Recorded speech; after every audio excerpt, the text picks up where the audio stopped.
Welcome back to another chilling night of stories. Here are 5 twisted stories from the dark web. Story 1. A dark website allowed us to vote on whether or not someone dies. I chose wrong. I've always had a morbid sense of curiosity. And while that's not a fact I'm particularly proud of, I've always just jotted it down to teenage curiosity. To be honest, it probably started back in middle school, when people thought it was fun to send around horrible videos of executions and bizarre porn fetishes to each other on the MSN messaging site. Just mentioning it makes me feel old. These days, there's an overabundance of these sites. Places to watch people die. Blurry videos of car crashes, beheadings, and animal abuse. Of course, it's not something I actively seek out, but when I stumble across it, I feel compelled to just watch, to prove to myself that nothing can affect me. Though, for the truly gruesome stuff, one needs to visit the so-called dark web. As a guy who has fallen far behind in the advancement of technology, it absolutely baffled my mind that only a tiny fragment of the internet is available through a Google search. The rest, which makes up approximately 99.9%, is hidden and requires a special browser to access. With the help of a YouTube tutorial, I quickly downloaded the Tor browser and went on my way to search for the hidden aspects of the internet. It couldn't have taken more than half an hour of clicking on shared onion links before I stumbled across something that quenched my thirst for the horrible forever. The website itself was rather plain. Just a black background with a video player in its center and a chat box beneath. Within a few seconds of entering the website, the video itself had loaded and automatically started playing. What was depicted before me was a scrawny-looking man in his early 20s, strapped to a chair and covered in wounds. In the upper left corner of the video, a timer ran, counting up each second. 24 minutes and 14 seconds. "Please, stop, please, it was an accident, I swear," he yelled. A larger man entered the picture, a large needle in his hand, connected to an empty syringe. Without speaking a word, he stuck the needle as far as it could go into the victim's abdomen. He let out a loud scream as the man removed the needle and plunged it back in. After a few stabs, the man grabbed a hammer and hit the victim straight in his jaw, shattering his mandible, leaving him unable to form any coherent speech. He let out a gargled whimper before passing out. I tried to forward the video. Sure, it had to be fake, but that's when I realized that it wasn't pre-recorded footage, but a live stream. 26 minutes and 12 seconds were the words that lit up the screen. The chat beneath the video went wild, calling out the victim as a pathetic excuse of a human being, demanding that man continue the torture. A few seconds passed, and the chat was replaced by a voting form containing only 2 options: life or death. The votes were quickly counting, the bar for death rising rapidly. As much as I could stomach, I wouldn't be part of an active murder, so I quickly voted for life. In the end, the results were displayed on the screen. Out of 200 people, the results were 95% for death, 4% for life, 1% did not vote. 10 people had tried to save the poor kid, but it wasn't enough. Without further warning, the man grabbed the hammer and started repeatedly hitting him, starting from the legs and working his way up until all that remained was a bloody pile of broken flesh. I sat speechless, staring helplessly at the screen as I noticed that my camera light had lit up. The video player vanished, and in its place, 10 smaller boxes popped up, all displaying people from various places around the world, all being unknowingly filmed by their own webcams. To my absolute horror, one of the boxes showed my bedroom, and myself wearing a terrified expression. It quickly dawned on me that these were the people who voted to save the poor kid. "Who will be next?" a message said as a timer counted down towards 0. A few boxes turned black, to which the chat responded with laughter, a hopeless attempt at escape. 3, 2, 1. 9 of the 10 pictures disappeared from the screen, including my own, leaving the screen occupied by a middle-aged Asian man, frozen in fear. "We'll see you soon. Good luck." I let out a sigh of both relief and panic. I'd escaped unharmed, but not everyone was that lucky. Of course, I called the police, but by the time they could even look into it, the link had long since expired. I don't know what else I could have done, but it taught me not to look too deep into the depths of the dark web. The end. Story 2. I ordered myself on the dark web. I know you're frowning. The title is weird, I know. But if you could just give me a moment, I'll explain. I'll have to be fast, though. I don't know how close they are. Essentially, I ordered myself on the dark web. I'm a drug user, I'll admit it.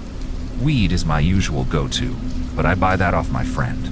If, however, I want to get something a little heavier, like acid or coke, I just order it off the dark web.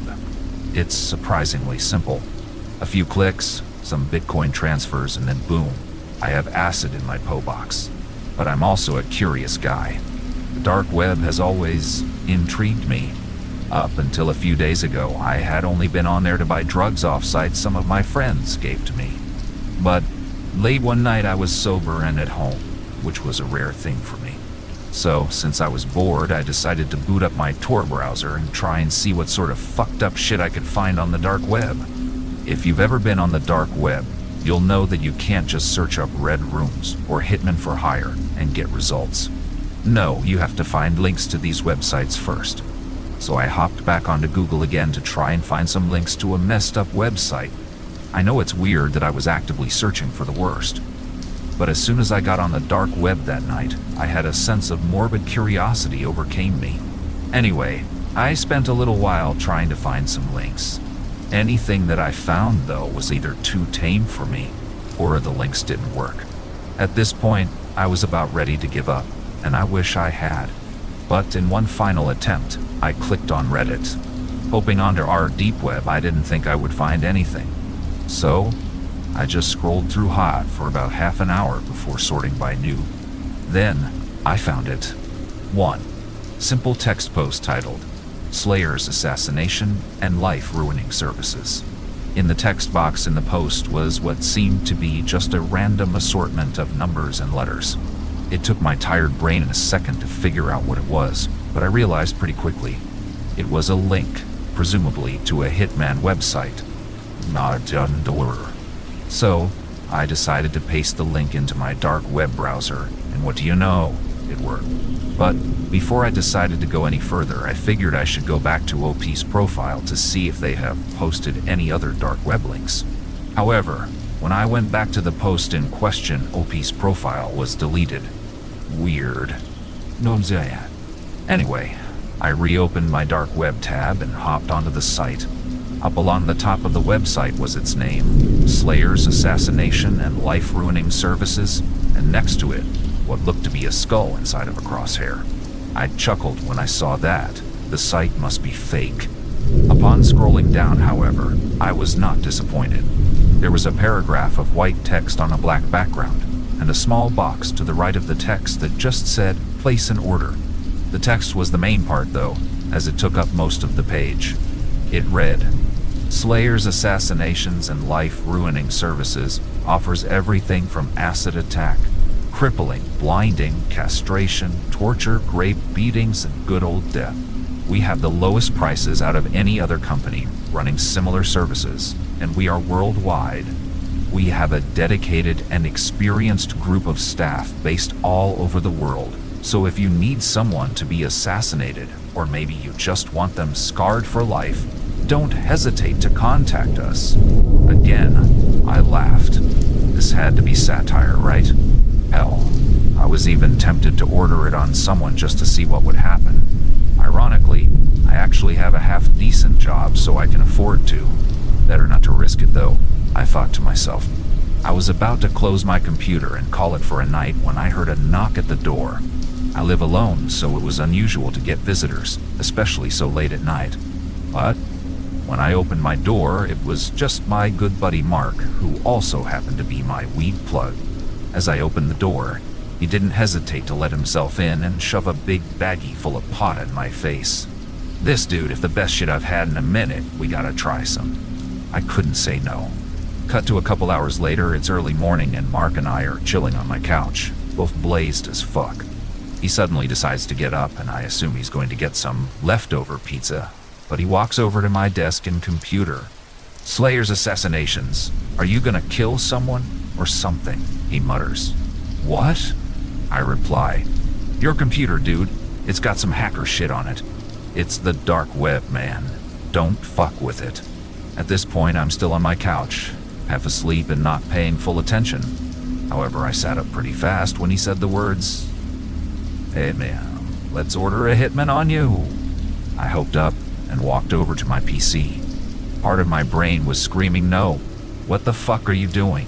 But the majority of my brain, which was also the high part, was thinking about how funny it would be to order a hitman on myself. So I agree. I made him get out my chair though, because I didn't want him seeing what my credit card numbers were as I transferred some Bitcoin. Yes, man, no. At the end, after I wrote down all my personal details, like my address, age, and even a photo, I had to select what I wanted to happen to me. I just selected plain old assassination, as it was actually cheaper than some of the other things. I could have paid an extra couple of grand to be beaten before my death, but even my high brain didn't want to splash the cash too much on my own death. God, this is ridiculous. Anyway, I placed the order and then replied to a confirmation email, and boom, it was done. A couple of clicks and I had ordered myself on the dark web. Mark and I laughed about it for a while, but then he left about an hour later and I fell asleep not too long after. I woke up around 9 a.m., which meant I got at least 6 hours of sleep, even if it felt like I got 3. I got up and out of bed, threw on some track pants and a cotton shirt. Yes, I sleep naked. And brewed myself a coffee before sitting down to play some games and just enjoy my Sunday. You can imagine how shocked I was when I saw that I had ordered my death the previous night. Even though I thought the site was bullshit, I still felt a pit open up in my stomach. Even when I'm high, I usually can make sensible decisions. I chuckled, not like I could remember it anyway, but I guess Mark's new shit really was good. I would assume a normal human being would do something else, but I was still kind of out of it from the night before, so I just carried on with my day. I was a little more paranoid, sure, but as I said, I just assumed it was bullshit. I even laughed at the email I got from the website, saying that their hitman has been dispatched and was on its way. It was like ordering a package of Amazon. I was tempted to email back and ask for someday delivery. Ready? But I didn't need to ask, because that's exactly what I got.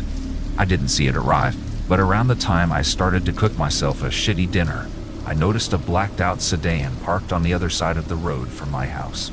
I didn't live in a rural area, but there is a lot of trees and bushes between each of the houses on my street, so I would be surprised if any other house saw the car except for mine. At this point, I was freaking out.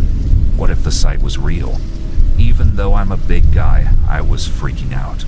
I don't own any weapons, aside from a slightly larger than average kitchen knife. Fuck it. I'm confronting it, I decided. I put on a hoodie and slid the knife into the front pocket before waltzing on out of my house and walking right up to the driver's side window of the vehicle. Even I was astonished at my own courage. Knocking on the window, nothing happened.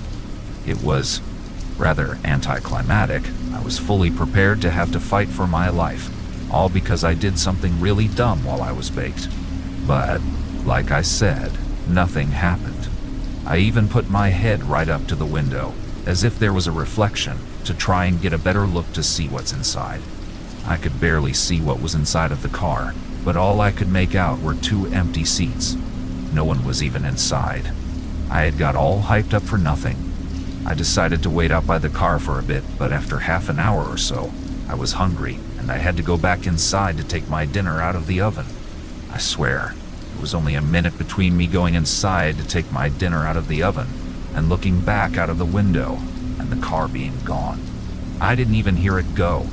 Guess I'm eating my dinner with all my curtains closed and doors locked, I muttered to myself. I had just started to calm down when the power shut off. It was sunny outside, and coupled with the car, I now knew that this was the real deal. I had signed my own death warrant. I ran into my upstairs bedroom and locked the door, and then hid under the bed. I couldn't all the cops. What would I say? Oh yes, hello sir. Turns out while super high, I paid 5K for some anonymous hitman to kill me. And now he's arrived. Send an officer ASAP, please, and thank you. Not bar. So I just stayed hiding under my bed, and I still am now. I've been here for an hour now writing this. Think of this as my epitaph. I know I'm screwed. Just a minute ago, I heard my back door slowly creak open. This piece of writing may seem humorous to you, the reader. But in reality, as you read this, I'm under my bed praying to a God that lost all faith in me years ago to spare me, to let me go. But I know that won't happen. My bedroom door just opened, and I can see a big pair of black boots. The end. Story 3. Be careful hiring killers on the dark web. There hadn't been a murder in Franzburg for over 5 years. Not since Old Man Weathers killed his wife over a Monopoly match gone sour, and a marriage gone even sour. Up until last week, that was. Now I've got 3 different files sitting on my desk, with 3 different victims. They stare up at me accusingly, saying, "Solve us." I pull out my bottle of Glenfiddich from the bottom drawer, and find a halfway clean glass, blowing in it to get rid of any dead spiders or mouse turds. I fill it up a third of the way, then decide to hell with it, and make it a double. The strong smell of it wakes my senses and burns my tongue a little at first, but in a good, familiar sort of way. I admire the brown liquid in the glass for a minute, and then open one of the folders and begin to leaf through it for the umpteenth time. Each murder was spaced a couple days apart, and the killer managed to sneak in and out of the victims' homes undetected. All 3 had their throats slit with a very sharp blade and were hung upside down in their respective residences. Their wrists and ankles were tied with thick, coarse rope. They had been left like that for hours, as if someone had been waiting for the blood to drain out, like cattle or pigs, but nobody knows where the blood went. How the hell does something like that happen in my little town? Something flares up in me momentarily, and I realize it's wounded pride. Someone has been in my town and has been killing my people, under my nose, and without leaving a trace of evidence. Maybe you just can't find the evidence because you're an amateur. A hack. Probably. I questioned a lot of people, as one does. Started with those closest to the victims, and worked my way outward, trying to make connections. But murder isn't something I have a lot of experience with. Liars, though. Liars I can tell from a mile away. When you've been a cop long enough, you can pick them out easy enough. It's an acquired skill. The victims were young, in their 20s. People kill people they know. So who knew all 3 victims? Who had a motive to kill them? And how did they do it without getting caught? The first question requires some digging. It means interviews with people who don't want to talk. I visit each victim's closest friends and family members. I find out that the 3 were all loners, with very few friends. At least, not in real life. Not only that, but they knew each other. My suspicion that the murders are connected becomes a certainty. I look deeper into their lives, sussing out any details I can find. They were all gamers. Professional ones, apparently. Not something I had thought possible. To my surprise, when I ask about the details, the answer is always the same. Each victim was obsessed with a computer game called League of Legends. More questions lead to more answers, and eventually, after a lot of puzzle pieces coming together, I figure out how the victims were all connected. It turns out they were all in a clan together, which means they played the game together as a team. Teams in League of Legends are made up of 5 members, so that leaves 2 more people out there who are either potential victims or potential murderers. I have to find the other members of the clan. The 2 are like missing pieces from a jigsaw puzzle, and without them I can't see the whole picture. So I track them down. Sarah Green is the first. She seems pleasant enough. After inviting me inside for coffee, we talk for almost an hour, and she responds candidly and with concern for her deceased friends, but gives no useful information. "Can I get you another refill, detective?" she asked after I drained my second cup of coffee. "No, that's all right. I think I've imposed on you long enough." She walks me to the door after that and says she hopes I will be able to find some answers. I thank her, still unsure what to make of her, and move on to the next interview. Terry Wentworth is a chubby man with a ponytail and thick glasses. He has a patchy goatee, which attempts unsuccessfully to hide a double chin with an unfortunate butt-looking cleft running down the center of it. I find myself trying not to look at it, as if to do so would be rude. "What can I do for you, officer?" he asks, looking annoyed. "I understand you played a game with these people?" I say, showing him pictures of the victims. He cringes slightly. "A computer game called League of Legends? Is that correct?" "Yeah, so what? I played with them." Something is off already. I can tell he is more nervous, more defensive than he needs to be. But then again, some people have bad social anxiety. Maybe he is just an anxious type. "Any infighting in the clan, Terry? Problems between members?" "Nope. No, I don't think so." His palms are sweating heavily, and he wipes them on his pants, leaving huge damp spots on his upper thighs. I decide to take him down to the station, make him sweat a bit more. It works. After an afternoon in the hot box, the bastard starts talking. "Sarah, it was all her idea. I didn't even do it. It was her." This is after hours of coaxing and threatening, his shirt now completely drenched in sweat, his hair dripping like he has just stepped out of the shower. I mentioned Sarah again, saying that he was probably going to kill her next. The guy finally cracks and turns on her. I had just found out about it and I couldn't stop her. It was already too late. Everything had already... Slow down, take a deep breath. Just calm down for a second and tell me what happened. You said it was her? She killed them? He takes a deep, trembling breath and goes on. No, she wasn't capable of that. Neither was I. But we weren't going to make it anywhere in the tournaments unless she could bring on a couple new pros. Real talent, I mean, not just friends who happened to play. The two of us were top-notch, but we couldn't carry the clan anymore. We kept getting knocked out early in the big tournaments. Hey, you mean you had them killed over a video game? It's not just a game. There's thousands of dollars up for grabs, man. You've got no idea. Millions if you're world class. And we could have been, if not for them. But like I said, it wasn't my idea. She set it all up. I didn't find out until later when I asked her. Asked her what? Where the hell everybody was. They all just started disappearing and new players started showing up to practice. First it was Lisa, then Graham went permanently aft. Finally she told me Wayne wasn't cutting it either. That had to disappear next. So what did you say? I pretended to go along with it. That's what I do sometimes if I want to find out how far gone somebody is. I don't know if you've ever tried it, but if you ever start talking to somebody and they say something really rotten, just agree with them for a minute and see what sort of depravity their mind really contains. It's called police work 101, kid. I want to say, but don't. All right, I'll buy it. So you tell her you love whatever she's doing to clean up the team, you just want in on it. You're curious and want to help. So she tells you? Damn right she does. Like she's proud of herself. She found an assassin on the dark web, she tells me. Some guy who'll do it practically for free. Do you have his name? A way to contact him? I try hard not to show my hand, but I'm getting excited at the prospect of catching this guy, and my questions come a little too fast, making him bristle momentarily. Man, I can't tell you that. If she finds out I said anything, she's coming after me next.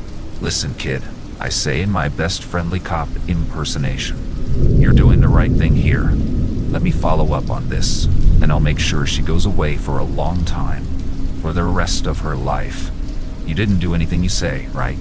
So you've got nothing to worry about. But you have to tell me the truth. Everything. Now, who is this guy? Not me. He looks at me darkly and seems to brood on the question for a while. But eventually, he answers. He explains to me how to reach the assassin and how it was all arranged. Oni. Sarah is sitting in front of the computer screen with a sad look on her face. He's going to kill all of us. Who is Sarah? She looks at the blank screen. Dark, dirty, empty. Him. Oh, A shiver runs down my spine and my flesh breaks out in goose pimples. "We can protect you from him," I say, but the promise rings hollow, my voice empty and false even to my own ears. "No, you can't." She sighs and turns the computer on, waits for it to boot up.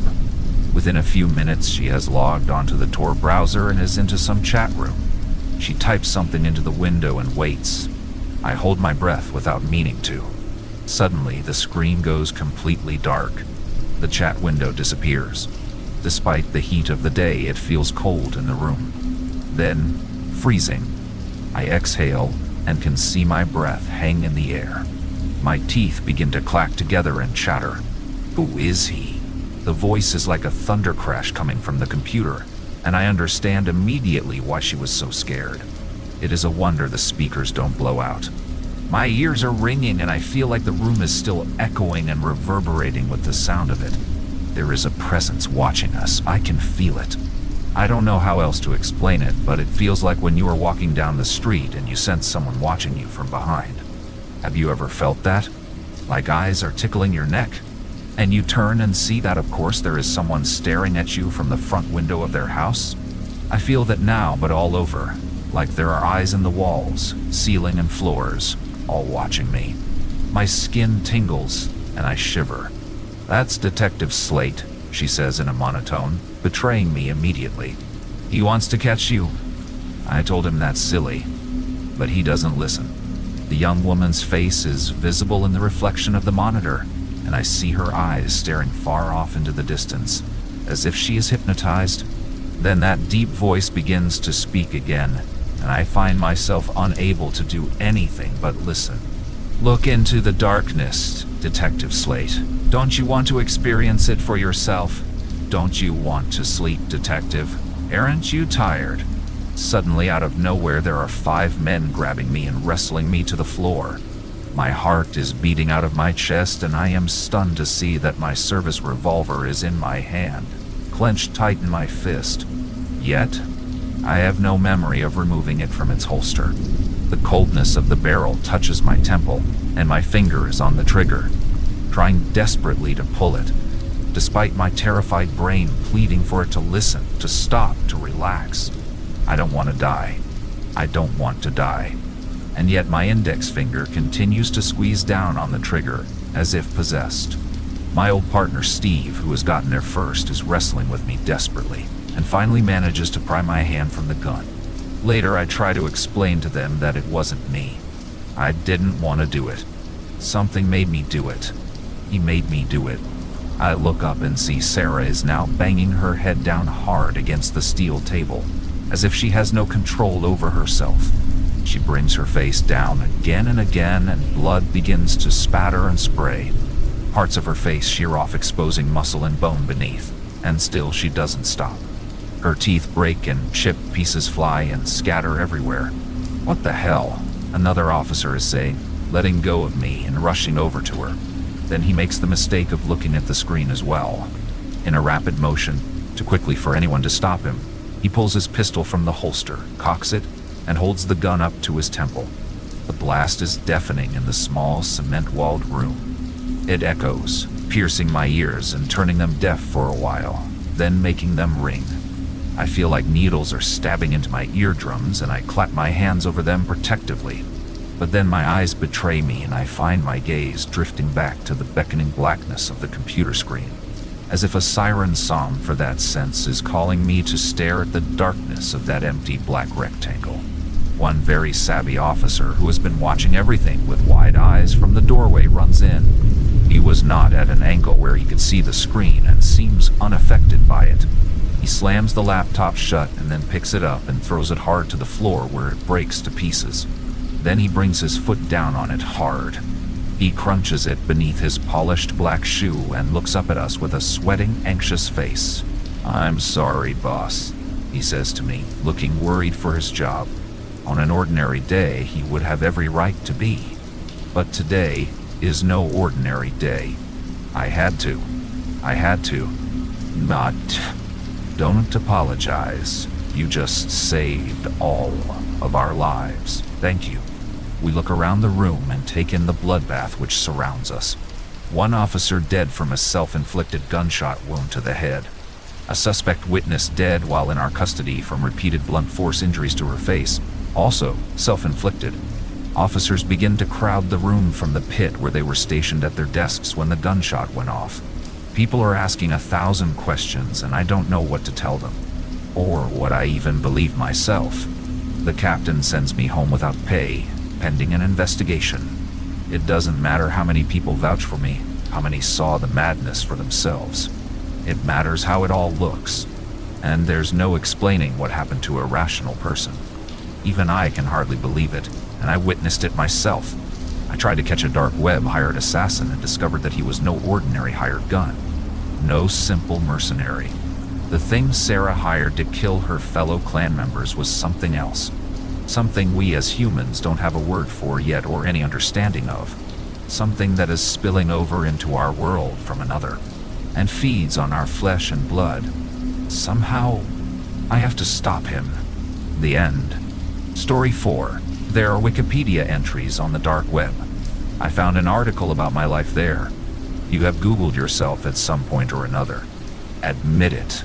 There's nothing shameful about it. It's not worse than what I did. I searched my name on the dark web. Don't ever make that same mistake. I was 19 years old then.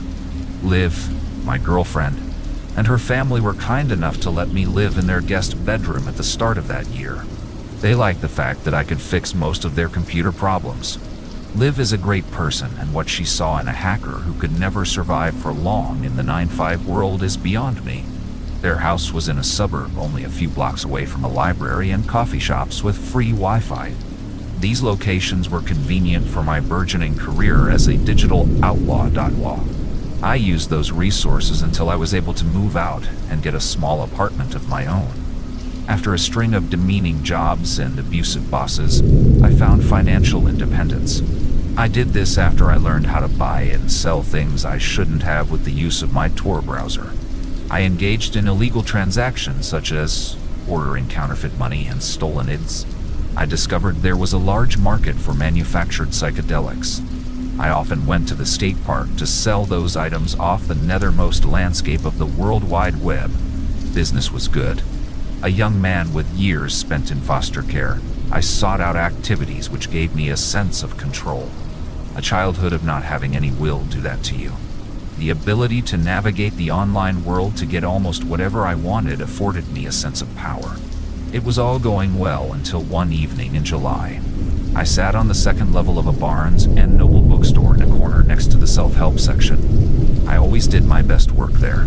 The place was starting to go under, and I did not have to worry about an influx of patrons. Despite having a disguised IP address, I never wanted to risk a raid at home. The items were always shipped to a PO box instead of my unit number as well. In retrospect, these were all flimsy safety measures. They still gave me a sense of comfort, even if they were a tad delusional. I made sure there were not any cameras mounted near where I sat. It was a small space out of the way of the general public. Hiding in plain sight was always my preferred method. I drank strong coffee out of an oversized styrofoam cup. After 15 minutes of searching, I grew bored. I typed in my name, Joshua Wells. An input of my identity on that part of the web should be an indicator of how successful and arrogant I had become. I did not expect Wikipedia to be among the results, but it was the third link down. The first one involved a ghost tour in New Jersey. The guide had a similar name. The second was a gore website I was not interested in. While I may have been a thrill seeker, I was not out to consume media which capitalized on hurting others. I clicked on the third article link because of the title. It was about a television show. It read The Short Life of Joshua Wells. At first, the title did not startle me, since there are plenty of others with the same name. Recaps of 10 episodes were on the page. The first paragraph illustrated how the series did not continue past season 1. I read the summary of the first episode for the sake of passing time. Episode 1. Joshua's father is a known and feared gang member. His mother is a helpless addict. She attempts to use their own son as a drug mule on a plane flight from Boston to California. She has hopes of making a profit by dealing narcotics to a major criminal enterprise on landing. The authorities intercept them. Their son goes with CPS. He goes to a safe harbor for kids. The synopsis struck me as very close to home. Who wrote or directed the show was not listed, but it did state the air date. The month and year given matched the era when an identical set of circumstances had befallen me. The name of the center I went to was even called Safe Harbor. I was too young to remember much, but the facts were precise. I gulped and tried to shrug it off as an unusual coincidence. I read the second episode summary. Episode 2. We follow Joshua on his 15th birthday.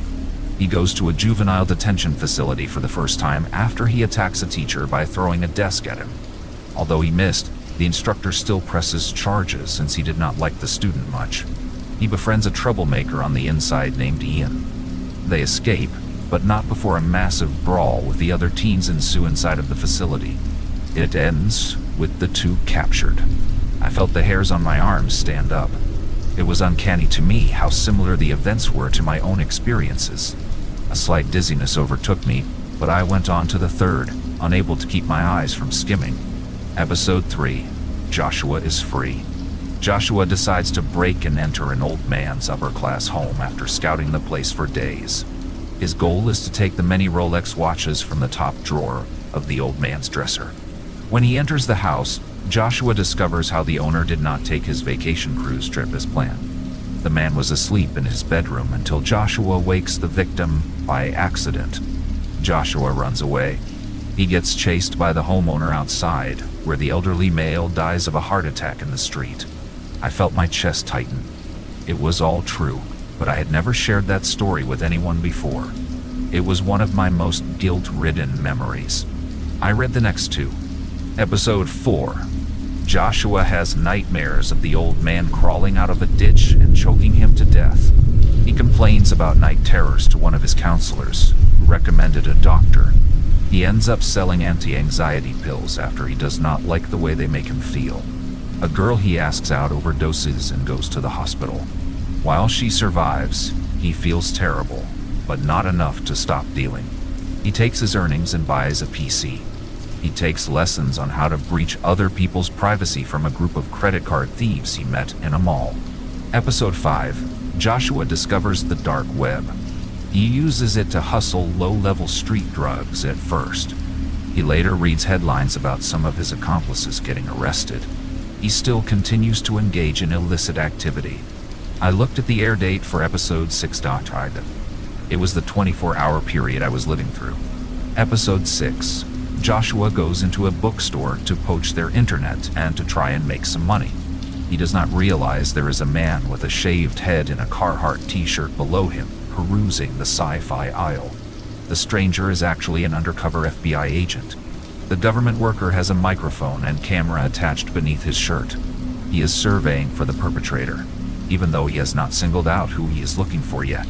An arrest commences where they tackle, punch, and taser Joshua. They place him in handcuffs. My hands shook. I stood, gripped an Eckhart Tolle volume to appear less conspicuous, and opened it. I leaned my head over the railing to stare at the ground floor below me. A man who matched the description given by the article was there. His shirt was baggy and hid what I knew to be a gun on his hip. He held a paperback in his hands. I pulled out my phone. I pretended to have a conversation with an imaginary business associate about stocks. I folded the laptop with my free hand and went down the escalator.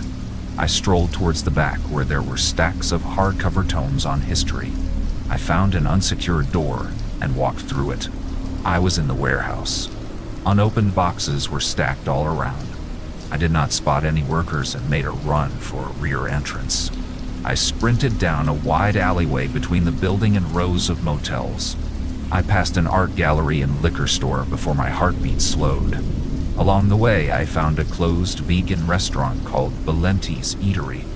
The place was black on the inside, but its neon sign still glowed. A picnic table sat on the lawn out front. I stationed myself there. I opened the laptop again and connected to their free Wi-Fi without issue. I scanned the rest of the chronology. The remaining episodes were all future time periods. I wiped perspiration away from my forehead as I read the rundown of the next episode. Episode 7, labeled a dark net market operator in the media. 3 of the 7 charges thrown at him led to convictions. This includes conspiracy to traffic narcotics. He gets out early after he agrees to cooperate with different agencies. He becomes a consultant for cybersecurity awareness and a social engineering expert. Following a keynote speech given out of town, he comes home. His girlfriend Olivia and her family have been murdered. My eyes strained and I felt my breath grow shallower. Episode 8, Joshua navigates her house. The walls had dried blood. Every corner's vandalized. Olivia's throat is slit. Her body is over the couch in the living area. Her parents had socks stuffed in their mouths and deep stab wounds on their stomachs. Joshua calls the police. He's treated as the #1 suspect in the media for days on end. He is finally cleared, but the psychological damage is too much to bear. I pondered the words. Though I was still young, it is true that Liv meant everything to me. Episode 9. Joshua goes a psychiatric ward.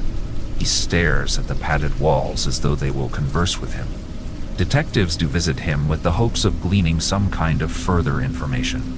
They tell him they know the aftermath of the massacre he stumbled upon was the work of an active serial killer. The murderer has remained unidentified. Episode 10. Joshua leaps out the window. He breaks his ankle. An adrenaline dump allows him to move across the field and onto the nearest highway. He goes out into traffic. A long-haul truck careens around him and takes out a line of vehicles. He goes to the nearest lake, where he weighs his own pockets down with stones. He waits until nightfall and walks out into the abyss. The last image we see is his hand breaking the surface of the water. Starlight glints on his skin before his fingers submerge below the surface. His last few swallows of water create pockets of bubbles which rise to the top. I absorbed what the rest of my existence would look like.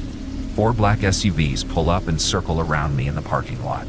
Men in black suits and the undercover agent from the bookstore ran at me. Even though I did not resist, they still threw me to the ground. They dislocated my shoulder and kicked me in the jaw a handful of times before they cuffed me. I did get time reduced in prison after I agreed to cooperate to catch people like me. After my release date, I have tried to revisit that link without luck. I fail to understand how that article existed in the first place. I have read how high-level stress can open up insights and portals into the unknown. I would bank on the latter, though sometimes I think it isn't for me to know. I do not want to give in to what destiny has written for me.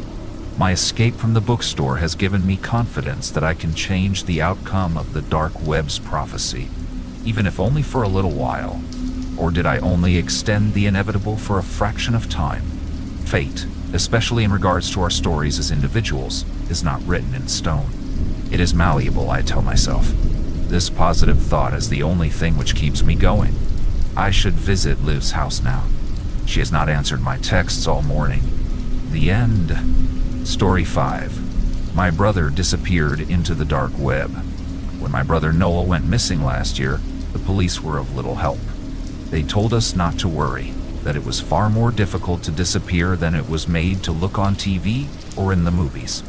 Most people turn up on their own after a while, and their families find out, or pretend to find out, that the missing person's life was a little less respectable than they had claimed, a little bit darker and more mysterious. Some people live 2 lives, and nobody knows it but them.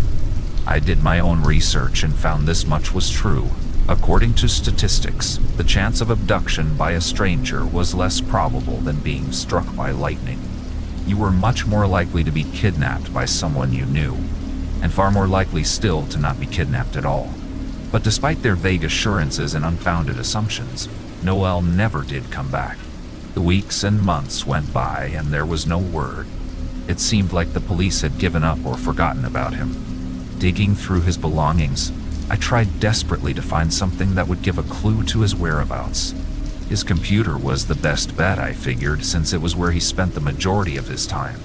Noel had worked as a database specialist for a big company named Proteon, and despite the fact that he had explained what he did to me a number of times, I never could properly figure it out.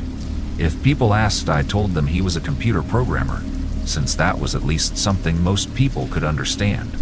He was an expert at assembling and troubleshooting computers, since my dad had owned a PC repair business when we were kids and Noel had taken quickly to technology as a child. He was building machines for my dad's customers in his spare time when he was still in his teens.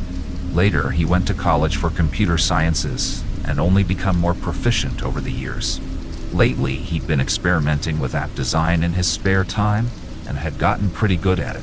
He had told me he was working on one app in particular that was extremely different from anything else on the market. I had hoped the other programmer he had been working with would know something, but I tracked him down, and that resulted in a dead end as well. Upon meeting the guy, I found he was a peculiar, disheveled-looking Satanist who refused to make eye contact with me and offered no useful information. He told me Noel had been of great help in his project, but said the rest was top secret. I went home defeated once again. Noel's old computer was set up on my desk, so I turned it on and sat down, resolved to do some more digging. I logged into his email. Luckily, Google had saved all his passwords, so I didn't need to try to figure them out through impossible guesswork. Searching through his old emails, I had found a lot of junk mail. There was correspondence with work and family, and a few with friends, but nothing that gave any clue as to where he might be. If anything, they painted the picture of someone living an ordinary life, making plans for the future, with no indication of wanting to disappear. His phone had been left behind too, and I went through that as well, looking for anything strange that stood out. But there was nothing. I sat there at my desk with the mouse in my hand for days and then weeks, looking for something, anything of use. I pored through his doc. Files and JPEGs, MP4s and MP3s, PDFs, and every other damn file type you can imagine. Examining everything, desperately searching for some hint, some clue. Everything turned out to be a dead end. Of course, I called the police frequently as well, but they were of no help and eventually went so far as to tell me to stop calling, saying they would update me if they found anything. I had cursed at them furiously and hung up, and that had been the end of that. I went back on his computer one night to dig through some more file folders, and I noticed something that my eyes had scanned over in the past. An icon in the sea of icons that lived on the busy and disorganized desktop. Dot go with all scratch and wheel. It looked a bit like a purple onion with a slice cut out of it. I clicked on it. A dialog box with a loading bar appeared briefly, then a purple window opened up that looked like a web browser. I realized that was exactly what it was. Tor browser, it said at the top. I knew little about these things, but understood that this was an untraceable way to use the internet, since it encrypted everything being done online. Thinking back, I remembered Noel talking about using Tor. He said it was much safer and couldn't be traced. But why would he care about being traced? I had thought at the time, maybe there was a good reason after all. Suddenly my cell phone chimed and I went over to it quickly and looked at the message. It was a URL. Another text came through. This one was a typed message from someone. Enter the URL on Tor tree. Another ding. Another message. Tell no one about this. If you contact anybody, I'm gone. I'm your only chance at finding him. I looked at Noel's computer. That was when I noticed the little lens at the top of his monitor that was the built-in webcam. The red light was on next to it, indicating it was recording. Someone was watching me, and they could see what I was doing on the computer as well. I was sure of it. I texted back, doing it now. After typing in the URL exactly as instructed, the screen turned into a login for a website of some kind. I received another text. Password is his favorite movie. You have 2 minutes. I didn't need 2 minutes for that at least, since I knew it was Fight Club, as it had been since that movie had been released. My hands were shaking as I typed the password into the box. I was beginning to feel very concerned, but also a bit hopeful at this sudden turn of events. A chat window opened up, and a message promptly appeared from someone named Shadowcat. Shadowcat, you're his brother, I take it? I typed back a response quickly, afraid of losing whoever this was. It felt like they could disappear at any second, back into the ether. and I would never find them again. Mark, yes. Do you know where he is? Shadowcat, yes. I was a little confused as to why my name was appearing in the chat window as Mark, since that wasn't my name and I had never entered any identifiers. Was that an alias that Noel used online, I wondered? Mark, is he okay? I took a deep breath waiting for the answer. Shadowcat, more or less. Mark, what do you want? Shadowcat, you'll find out soon enough. Another message came through, showing another URL. Shadowcat, keep chat open. Create a new window and go to the URL. Mark. Okay. I typed in the URL and found myself at another website. It was a bit like eBay, except instead of selling old records and jewelry, people were selling guns, explosives, drugs, and some very disturbing categories of pornography. Mark, what the hell is this? Shadowcat, never mind your questions for now. Do what I say, or he dies. Suddenly, an image appeared, replacing the chat window. It showed my brother Noel chained to a wall in a stress position. He was blindfolded and gagged, but I could hear his muffled screams for help. My hands were shaking nearly uncontrollably now, and I had to type and retype my replies several times before it made any sense. Mark, how do I know you'll give him back? Shadowcat, trust me or don't. The choice is yours. If you refuse, he dies. If you do what I say, I will give him back to you unharmed. It seemed there was no other option. I felt trapped and hopeless, depressed in the horrible situation I had found myself in. If I called the police, he would see me do it on the webcam. If I said no, he would kill Noel. Shadowcat, you have 10 seconds to decide. A countdown began on the screen. 10, 9. Why, that's a day. You'll be shy. 8, 7, 5, 6. Mention Torwer. Be sorry. 5. Where? Mark. Okay. Shadowcat. Good. Here is your shopping list.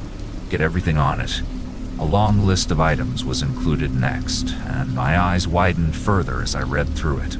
Mark, what the hell is all this for? What are you planning to do? The chat window closed suddenly. I was left alone in my living room, my heart beating fast and hard in my chest. Only the other website remained now. The one with black market guns and explosives and everything else illegal that you could have delivered to your doorstep. I debated calling the police again, telling them these new developments, or even going to the police station. But what if the kidnapper found out? He obviously had ways to spy on me. Probably you'll say I'm an idiot for what I did next, but I really wanted to get my brother back.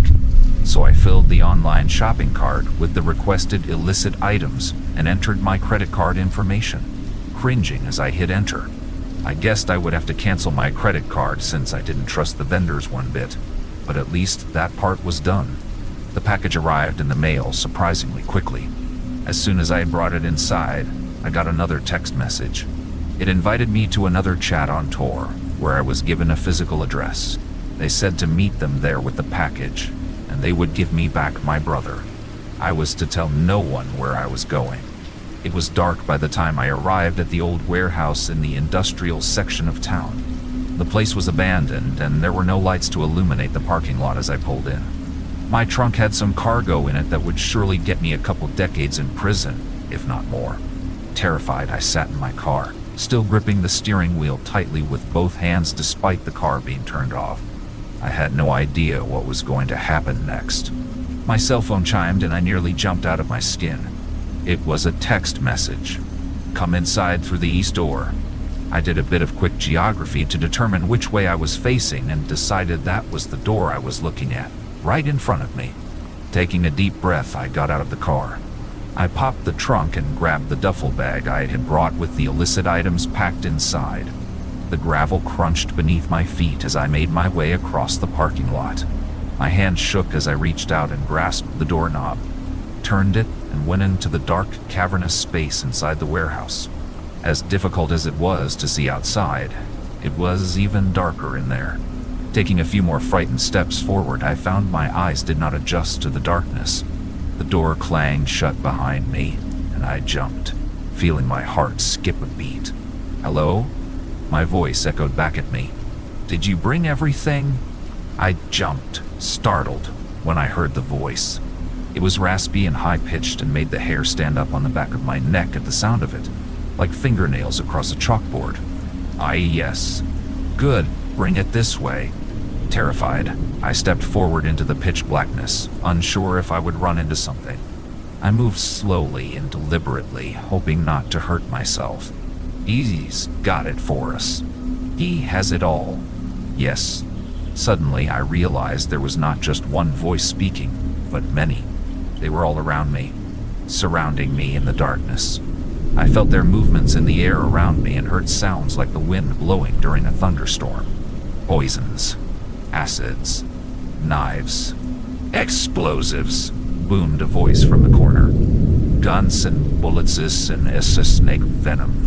I heard them moving closer now, inching towards me. Their voices were in my ears as I backed away. "Where is my brother? Show him to me or you get nothing." I was terrified but determined to get Noel back, come hell or high water. "Or maybe we'll keep you as well, little brother. Maybe someone will want you back badly enough to bring us more offerings, more dark treasures." I could feel them very close now, could hear their breathing and feel their proximity to me, causing my skin to break out in goosebumps. My mind raced, desperate to think of what I could do to get out. These creatures, these demons, whatever they were, had no intention of letting me leave. I had a sudden brainstorm. I reached into my pocket and pulled out my cell phone. Quickly, I hit the button for the flashlight function. If there was anything these creatures would be affected by, I guessed by their choice of habitat, it would be light. "These are demons born of darkness," my lizard brain whispered. "They are not accustomed to anything but blackness." The white light cut through the darkness like a knife. I heard screams and saw a brief haze of smoke appear. Around the edges of the light, I caught glimpses of vague forms and humanoid shapes. They recoiled from the light, and I felt and heard them moving towards me from behind. Spinning, I cast the light just in time to see one of the demons nearly face to face with me. His form was massive and bear-like, huge fangs and long sharp talons raised in the air, ready to slit my throat. His red flesh bubbled and burst open. He evaporated into a misty haze when the light hit him, screaming in a deafening baritone. "Ah!" Realizing that the light had the power to destroy them now, or at least to send them back to hell where they came from, I spun round and round with the light, trying to incinerate them all. I saw some flying bat-like away. Others jumped up to the high ceiling and hid in the girders and beams above. I saw something at the other end of the huge space, and I shone my light that direction. It was Noel. He was shackled to a wall on the far side of the warehouse. He was gagged and blindfolded, unmoving. I saw dark shadows around him, moving quickly, and realized it was more of the demons guarding him. Running over towards him, I heard the sounds of more of them chasing after me, racing like monkeys across the steel beams above, matching my speed. I blasted the demons with bright light from my phone as I got closer to him. Their shadow skin began to sizzle and burst into flame, and they howled like banshees and moved away. There was no key for the chains holding him, but I was prepared. I grabbed the bolt cutters from my bag, a last-second impulse buy for my trip to the hardware store. Part of me had worried that the people I was dealing with would not let him free willingly. I had wanted any advantage I could get. The bolt cutters went through the chains with an effort, and the one holding his wrist snapped with a satisfying noise, and his arm fell down limply to his side. Before I could think too much about what that meant, I spun around at the sudden sound of movement behind me. I screamed as the claws of something terrible raked across my back.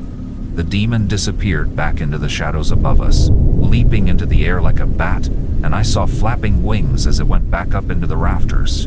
I pulled the blindfold and gag from Noel's face and saw he was barely conscious. It felt terrible to do it, but I slapped him hard across the face to try and get him to wake up. He groaned and stirred, but didn't open his eyes.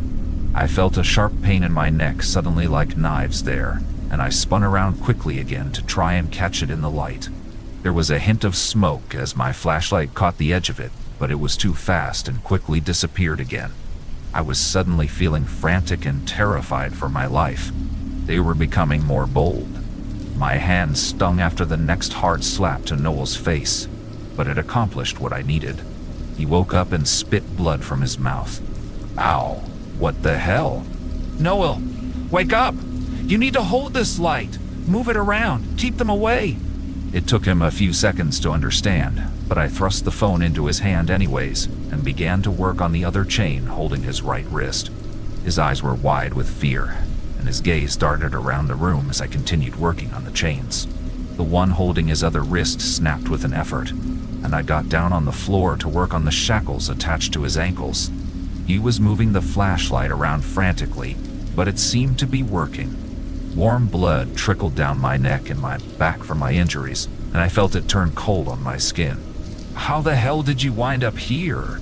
I asked once he was finally freed from the chains.